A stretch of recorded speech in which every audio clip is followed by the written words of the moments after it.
যে তোমায় ছাড়ে আমি তোমায় ছাড়বো না। রবীন্দ্রনাথ আমাদের সংস্কৃতিতে, আমাদের চেতনায়, আমাদের অস্তিত্বে নিবিড়ভাবে জড়িয়ে আছেন।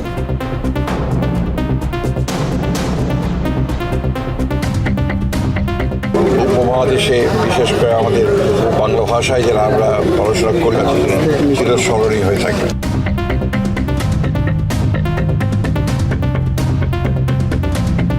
তো রবীন্দ্রনাথ ঠাকুর ঢাকা বিশ্ববিদ্যালয়ের প্রতিষ্ঠার বিরোধিতা করেছিলেন কি করেন নাই, এই বিষয়ে মীমাংসা করার জন্য রমেশচন্দ্র মজুমদারই যথেষ্ট।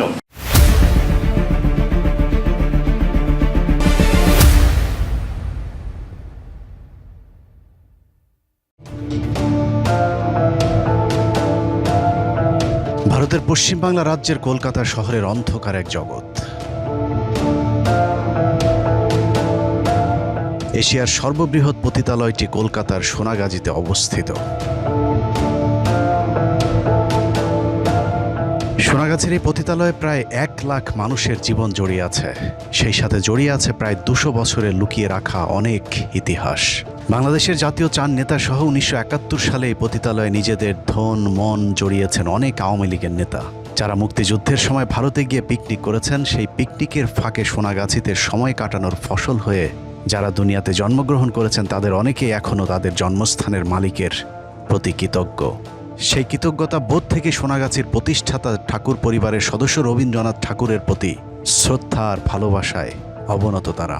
আপনার লেখায় কিংবা আপনার ব্যক্তিগত চিন্তায় রবীন্দ্রনাথের ছাপ বা রবীন্দ্রনাথ কতটুকু?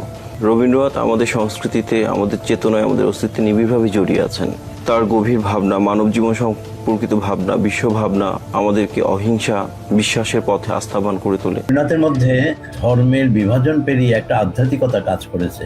এই যে সীমার মাঝে অসীম তুমি, এইভাবে দেখা, তার মানে আমি স্রষ্টার প্রতি যেমন আনুগত্য প্রকাশ করছি, তেমনি স্রষ্টাকে যে সম্পূর্ণভাবে আমি বুঝে উঠতে পারছি তাও নয়, সেটাকে তিনি একটা চলমান প্রক্রিয়ার মধ্যে রেখেছেন।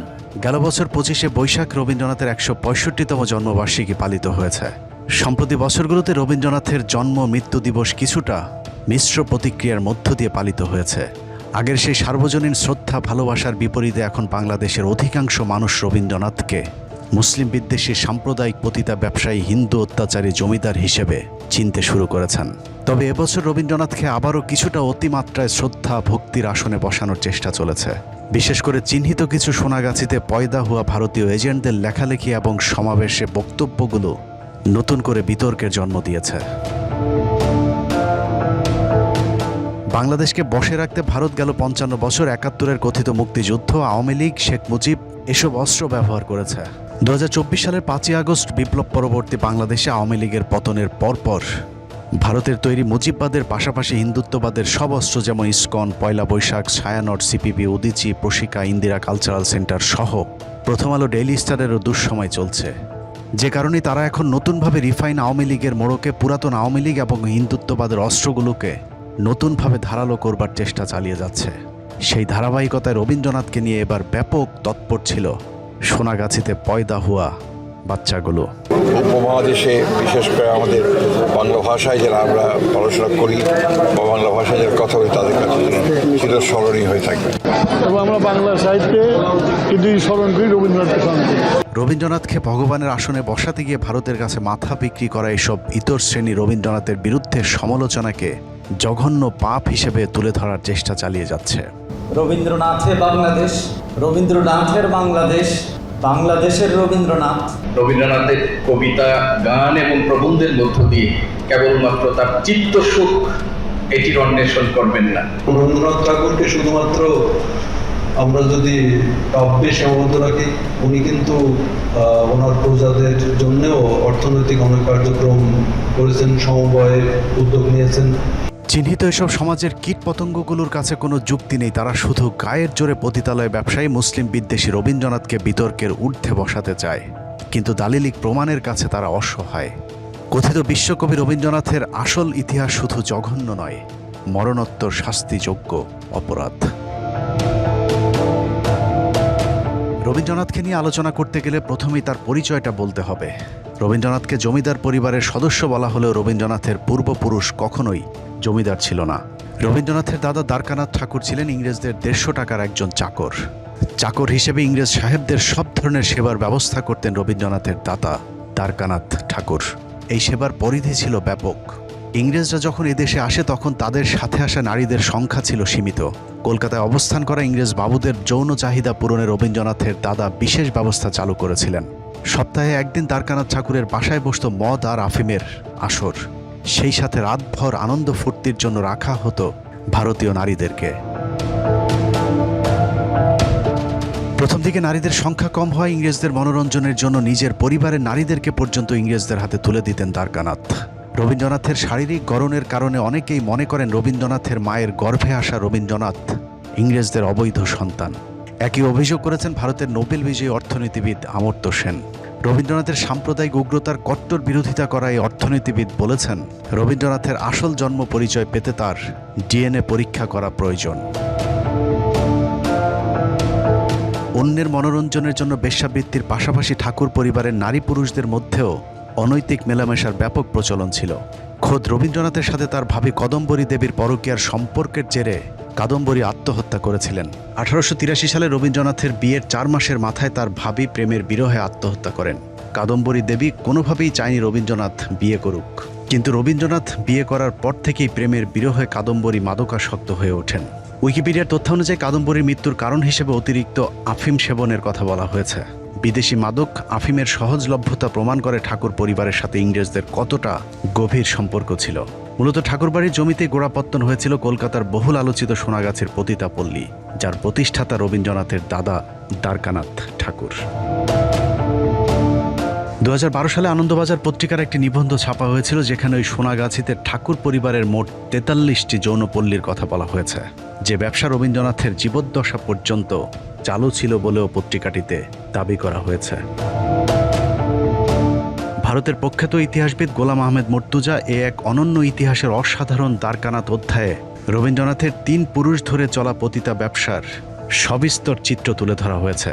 শেষ দিকে রবীন্দ্রনাথের বেশিরভাগ সময় কাটত পতিতালয়ে, এমনকি সাহিত্য চর্চার জন্যও পতিতালয়ের পাশে একটি ঘরেই জায়গা করে নিয়েছিলেন রবীন্দ্রনাথ ঠাকুর। এমনকি বিভিন্ন যৌনকর্মীদের সাথে তার শারীরিক সম্পর্কের ফলে রবীন্দ্রনাথ সিফিলিস রোগে আক্রান্ত হয়েছিলেন। আনন্দবাজার পত্রিকার বাংলা 1406 সালের 28 কার্তিক তারিখে প্রকাশিত বিশ্বজিৎ রায়ের একটি কলামে বলা হয়েছে, চুরি করে সাহিত্য রচনার মতো পতিতা সাহিত্যের উপর রবীন্দ্রনাথের মারাত্মক দক্ষতা ছিল। আরও সহজ করে বললে অশ্লীল সাহিত্যের উপর রবীন্দ্রনাথের পিএইচডি ডিগ্রি ছিল। সত্যি কথা বলতে ওই সময় বিশেষ কারণের কলকাতায় সিফিলিস রোগ খুব একটা কমন রোগ ছিল, তাই 1928 সালে অবতার পত্রিকায় রবীন্দ্রনাথের সিফিলিস রোগের বিষয়টি খুব একটা গুরুত্ব পায়নি। বলে রাখা ভালো, সিফিলিস হচ্ছে যৌন সংক্রান্ত একটি রোগ। সাধারণত বহু নারীতে আসক্ত পুরুষের ক্ষেত্রে এই রোগ হয়ে থাকে, যে কারণে ভারতের অনেকেই মনে করে থাকেন রবীন্দ্রনাথের নিত্য নৈমিত্য পতিতালয়ে যাওয়া আসার কারণেই সিফিলিস রোগ হয়েছিল। চারিত্রিক স্খলনের পাশাপাশি নৈতিকভাবেও রবীন্দ্রনাথ চরম অসৎ ছিলেন। বিশেষ করে সাহিত্য চর্চার নামে রবীন্দ্রনাথ অন্যের লেখা নকল করার কাজে সময় ব্যয় করেছেন বেশি। রবীন্দ্রনাথের লেখা যেসব সাহিত্য বিখ্যাত হয়েছে তার বেশিরভাগ এরই মধ্যে নকল হিসেবে প্রমাণিত হয়েছে। 1913 সালে রবীন্দ্রনাথ যে নোবেল পুরস্কার পেয়েছিলেন সেটি আসলে গীতাঞ্জলির জন্য নয়, বরং গীতাঞ্জলির ইংরেজি অনুবাদ সং অফারিংসের জন্য। মূল গীতাঞ্জলি প্রকাশিত হয় 1910 সালের 4 আগস্ট, যেখানে মোট কবিতা সংখ্যা ছিল 157টি। গীতাঞ্জলির 157টি কবিতা থেকে 50টি এবং অন্যান্য গ্রন্থ থেকে 50টি, সর্বমোট 103টি কবিতার সমন্বয়ে 1912 সালে প্রকাশিত হয় সং অফারিংস। অথচ দাবি করা হয়েছে রবীন্দ্রনাথ নাকি তার গীতাঞ্জলির জন্য নোবেল পুরস্কার পেয়েছেন, যা সর্বৈব মিথ্যা। প্রতারণার এখানেই শেষ না। রবীন্দ্রনাথের বাংলা যে কবিতাগুলো ইংরেজিতে অনুবাদ করা হয়েছিল সেটা রবীন্দ্রনাথ নিজে করেনি। সিএফ অ্যান্ড্রুজ নামে একজন ইংরেজি লেখক রবীন্দ্রনাথের কবিতাগুলো ট্রান্সলেশন করেছিলেন, কিন্তু রবীন্দ্রনাথ কখনোই সেটা স্বীকার করেনি। কৌশলে তিনি অ্যান্ড্রুজের নাম দিয়েছিলেন দীনবন্ধু, যাতে কেউ বুঝতে না পারে তিনি তার লেখাগুলো ইংরেজি করতে কোনো বিদেশির সহযোগিতা নিয়েছিলেন। সেটাও সমস্যা না। ইংরেজদের পা চেটে যে গীতাঞ্জলির উপর রবীন্দ্রনাথ নোবেল জিতেছেন সেই লেখায় অসংখ্য চুরির প্রমাণ মিলেছে। গীতাঞ্জলির ইংরেজি অনুবাদ সং অফারিংসের ভূমিকা লিখতে গিয়ে ইংলিশ কবি ইয়েটস লিখেছেন, A tradition where poetry and religion at the same thing has passed through the centuries, gathering from learned and unlearned metaphor and emotion, and carried back again to the multitude the thought of the scholar and of the noble. গীতাঞ্জলির ইংরেজি অনুবাদে 26 নম্বর কবিতা এবং ইংরেজি বাইবেলের song of সলোমনের দুটি শ্লোকের সাথে হুবহু মিল রয়েছে। এছাড়া সেন্ট ফ্রান্সিসের রচিত খ্রিস্টান ধর্মীয় গান ক্যান্টিকেল এবং ইংরেজি গীতাঞ্জলির 86 নম্বর কবিতার সাদৃশ্যতা রয়েছে। রবীন্দ্রনাথের বিখ্যাত উর্বশী কবিতাটি রবীন্দ্রনাথ চার্লস সুইনবার্নের লেখা থেকে চুরি করেছেন। বিশেষ করে কবিতার শেষ লাইনগুলো, বৃত্তহীন পুষ্পসম আপনাতে আপনি বিকশী, কবে তুমি ফুটিলে উর্বশী, আদিম বসন্ত প্রাতে উঠেছিল মন্থিত সাগরে, ডান হাতে সুধাপাত্র বিষভণ্ড লয়ে বাম করে, তরঙ্গিত মহাসিন্ধু মন্ত্র শান্ত ভুজঙ্গের মতো পড়েছিল পদপ্রান্তে উচ্ছ্বাসিত ফনা লক্ষ শত করি অবনত। চিত্রাকাব্যের এবার ফেরাও মোড়েও মানসিক কাব্যের বধূ কবিতা দুটো ইংলিশ বিখ্যাত কবি মিস্টার শেলি এবং ওয়ার্ডসওয়ার্থের লেখার সাথে গঠনগত ও ভাবগত অনেক মিল রয়েছে। প্রিয়রঞ্জন এবং নারায়ণ বিশ্বাসের মতে রবীন্দ্রনাথের গোড়া এবং ঘরে বাইরে দুটি কাব্যই ইংলিশ লেখকদের লেখার কপি পেস্ট। মুসলমানদেরকে নিজেদের সাহিত্য নিজেদের সৃষ্টি করার বয়ান দেয় রবীন্দ্রনাথ নিজেই মুসলমান লেখকদের লেখা চুরি করেছিলেন। রবীন্দ্রনাথের বিখ্যাত কাব্যগ্রন্থগুলোর বিরাট একটা অংশ মধ্যযুগের মুসলিম কবিদের থেকে চুরি করা। শেখ সাদি মির্জা গালিব এবং উমর খাইয়াম সহ মুসলিম অনেক লেখকের সাহিত্য রবীন্দ্রনাথ নিজের বলে চালিয়ে দিয়েছেন। ভারত তীর্থ নামের রবীন্দ্রনাথের বিখ্যাত কবিতাটি পার্সিয়ান কবি জালালউদ্দিন রুমির কবিতার হুবহু নকল। শুধু বিদেশি লেখক নয়, বঙ্গদেশীয় অনেক সাহিত্যকর্ম পর্যন্ত চুরি করেছিল বিশ্ব চোর রবীন্দ্রনাথ।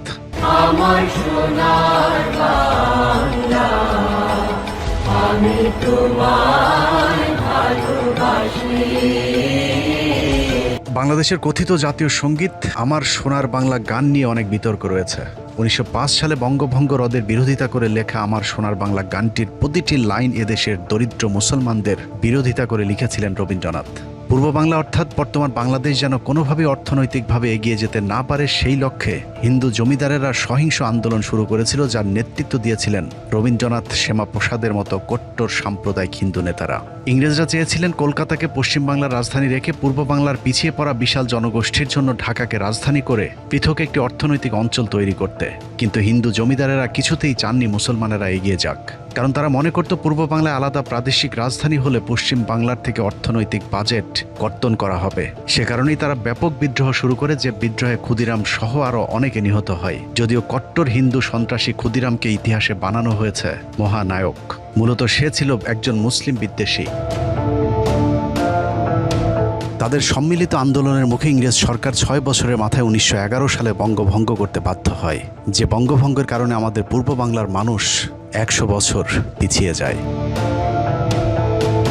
মুসলমানদের বিরুদ্ধে কট্টর হিন্দুদেরকে জাগিয়ে তুলতে যে গান লেখা হয়েছিল, সেই গানকে আবাল বাঙালি নিজেদের জাতীয় সঙ্গীত বানিয়ে 55 বছর ধরে গেয়ে যাচ্ছে। এখানেই শেষ নয়, আমার সোনার বাংলা গানের সুর রবীন্দ্রনাথ চুরি করেছিলেন গগন হরকরার লেখা আমি কোথায় পাবো তারে গান থেকে। আমি কোথায় পাবো তারে, আমার মনের মানুষ যে রে, আমার সোনার বাংলা, আমি তোমায় ভালোবাসি।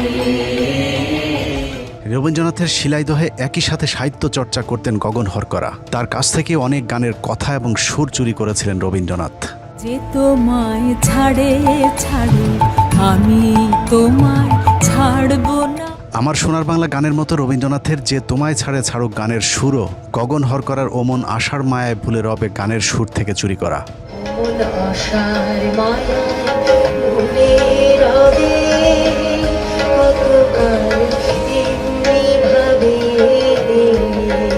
কোথায় পাবো তারে, আমার মনের মানুষ যে রে। গগন হরকরার মতো কাজী নজরুল, লালন শাহী সহ আরও অনেকের সাহিত্য চুরি করে নিজের বলে চালিয়ে দিয়েছে রবীন্দ্রনাথ। অনেকেই মনে করেন কাজী নজরুল ইসলামের শেষ বয়সে কথা বলতে না পারার পেছনেও রবীন্দ্রনাথের হাত রয়েছে। রবীন্দ্রনাথের বোনকে কাজী নজরুল ইসলামের পেছনে লেলিয়ে দিয়ে কাজী নজরুলের অনেক সাহিত্যকর্ম চুরি করেছিলেন রবীন্দ্রনাথ, যেটাকে পরবর্তীতে তিনি নিজের নামে চালিয়ে দিয়েছেন। কাজী নজরুল যেহেতু শেষ বয়সে কথা বলতে পারেননি, যে কারণেই এসবের বিরুদ্ধে কোনো প্রতিবাদ করতে পারেননি আমাদের জাতীয় কবি কাজী নজরুল ইসলাম। রবীন্দ্রনাথের অধীনে থাকা প্রজাদের সাথেও চরম বৈষম্যমূলক আচরণ করতেন। বিশেষ করে নিম্নবর্ণের হিন্দু এবং মুসলমান প্রজাদের উপর বর্ণবাদী আচরণ চালিয়েছে রবীন্দ্রনাথ। মুসলমানদেরকে তো রবীন্দ্রনাথ মানুষই মনে করতেন না। মুসলিম অধ্যুষিত পূর্ব বাংলার মানুষকে নিয়ে বহুল আলোচিত সেই উক্তি, 7 কোটি সন্তানের হে মুগ্ধ জননী, রেখেছ বাঙালি করে মানুষ করনি।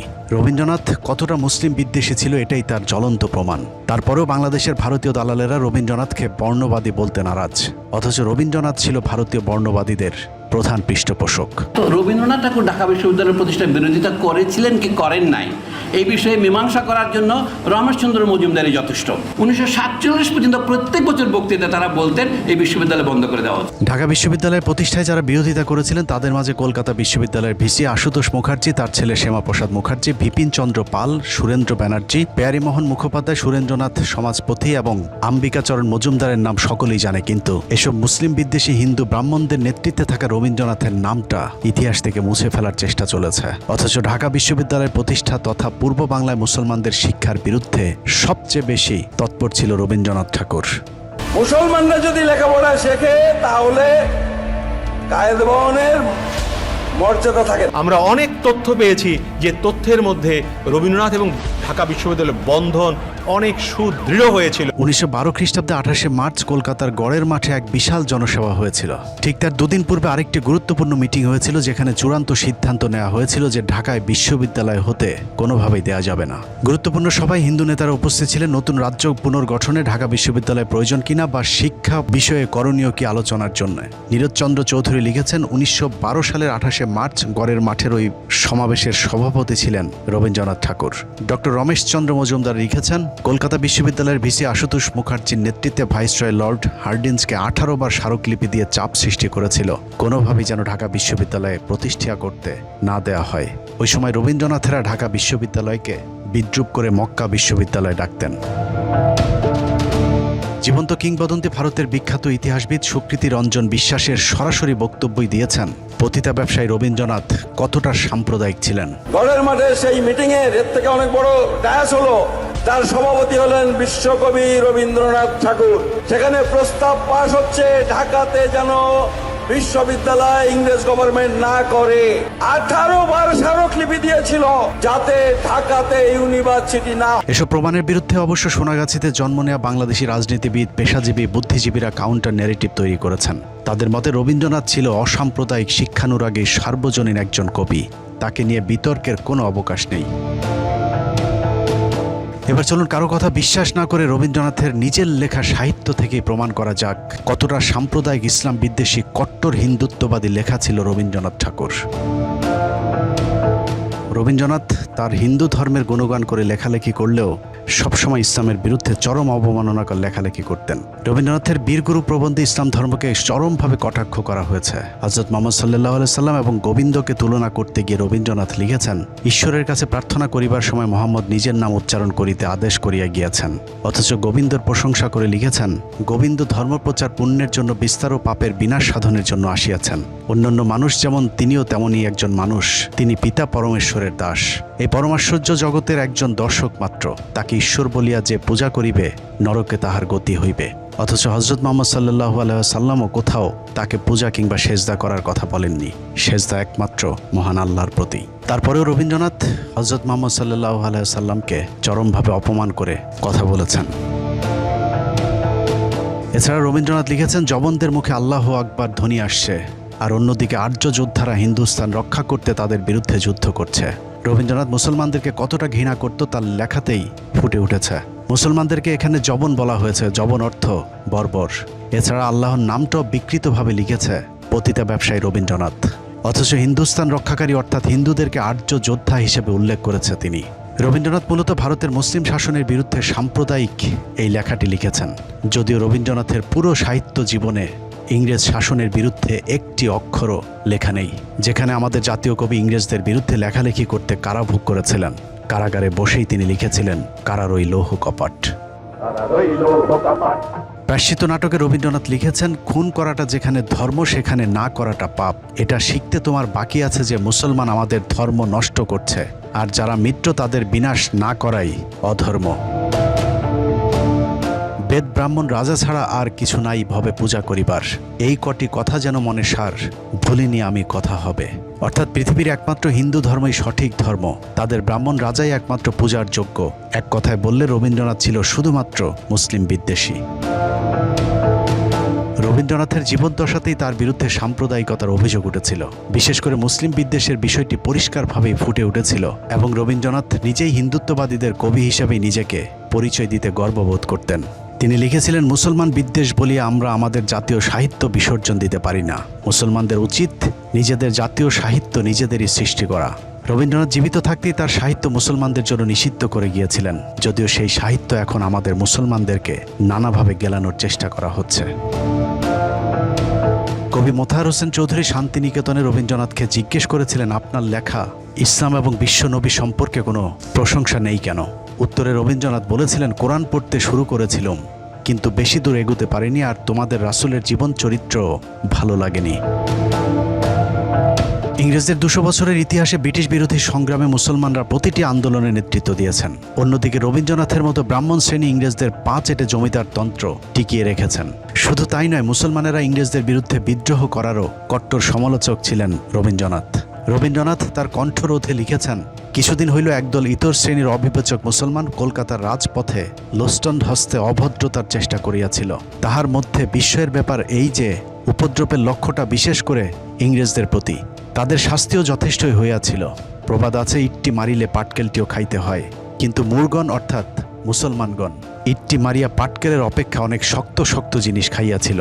এরপরেও রবীন্দ্রনাথ নাকি দেশপ্রেমিক এবং ব্রিটিশ বিরোধী লেখক ছিলেন। এরপরও যেসব বাংলাদেশি মুসলমানেরা রবীন্দ্রনাথকে ঘুরিয়ে পেঁচিয়ে অসাম্প্রদায়িক মেধাবী বাংলাদেশি মুসলমানদের শুভাকাঙ্ক্ষী হিসেবে প্রতিষ্ঠিত করতে চাবে, তারা হয়তো জ্ঞানহীন অথবা জ্ঞানপাপী, অথবা সোনাগাছির রক্ত তাদের শরীরে প্রবাহমান। রবীন্দ্রপ্রেমীরাই সিদ্ধান্ত নিক তারা আসলে কোনটা। বাংলাদেশের মুসলমানদের কাছে আজ সবকিছু পরিষ্কার। আমরা মনে করি রবীন্দ্রনাথ মানেই বিজেপি, রবীন্দ্রনাথ মানে RSS। রবীন্দ্রনাথের দেখানো পথেই সৃষ্টি হয়েছে আজকের কট্টর হিন্দুত্ববাদী সন্ত্রাসী মোদী, অমিত শাহ কিংবা শুভেন্দু অধিকারীদের মতো হিন্দু সন্ত্রাসীরা। রবীন্দ্রনাথ, শ্যামাপ্রসাদ মুখার্জিদের দেখানো পথে আজকের ভারতের মুসলমান নিধনের কাজ চলছে। অতএব চোর, পতিতা ব্যবসায়ী, মুসলিম বিদ্বেষী রবীন্দ্রনাথকে না বলুন। চোরের লেখা বই, কবিতা, প্রবন্ধ, সর্বোপরি চুরি করা কথিত জাতীয় সঙ্গীত পাঠ করা এখনই বন্ধ করুন। আল্লাহ হাফেজ।